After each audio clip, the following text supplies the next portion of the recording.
सभी जीवों का शरीर चिन्मय स्वरूप है, फिर भी गौरांग महाप्रभु, मीराबाई या कबीर जी, ये प्रभु में अंतर्धान हो गए देखते-देखते मतलब वो शरीर मिला नहीं उनका। उन्होंने ऐसा क्या किया?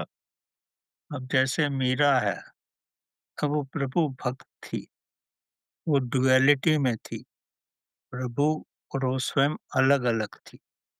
उसने भक्ति करके स्वयं को प्रभु के अंदर डाल दिया, प्रभु के साथ एक हो गई।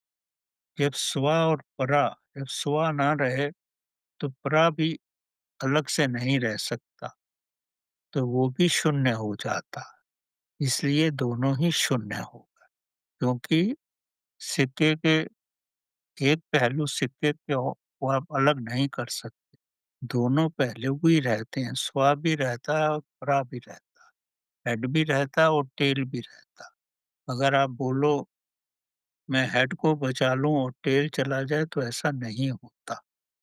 और जभी भी आप किसी के साथ एक हो जाओगे, तो दोनों ही विलीन हो जाएँगे, तभी शून्य। शून्य का मकसद क्या है? यही तो है, दोनों ही विलीन हो गए उसमें। इसके लिए गहरी समझ चाहिए, शब्दों में मैं कितना भी आपको बताऊँ, आप नहीं समझ पा रहे हो इसको। आप ऐसा ही समझो, इस सिक्के के एक पहलू को अलग नहीं कर सकते, गायब होगा तो दोनों ही पहलू गायब होंगे, मतलब सिक्का ही गायब होगा।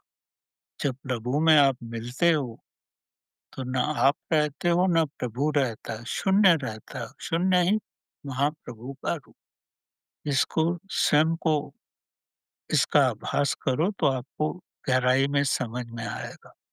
शब्दों में ये सब कुछ समझाना बड़ा नामुमकिन सा है।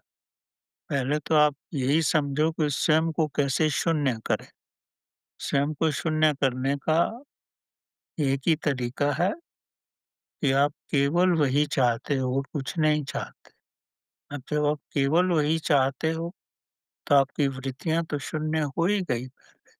और जब वृत्तियाँ शून्य हो गई, तो आपके श्वास भी शून्य हो जाएँगे, आपके विचार भी शून्य हो जाएँगे, आपकी भावना भी शून्य हो जाएगी और एक समय होगा कि शरीर का एक-एक कण भी शून्य होने लगे। और जब वो शून्य हो जाएगा, तो डुअलिटी नहीं रहेगी, एकत्व ही हो जाए। ये ध्यान की गहरी अवस्था में जाओगे, तभी आपको इसका आभास होगा। मेरे शब्दों को सुनने से इसका आभास नहीं होगा।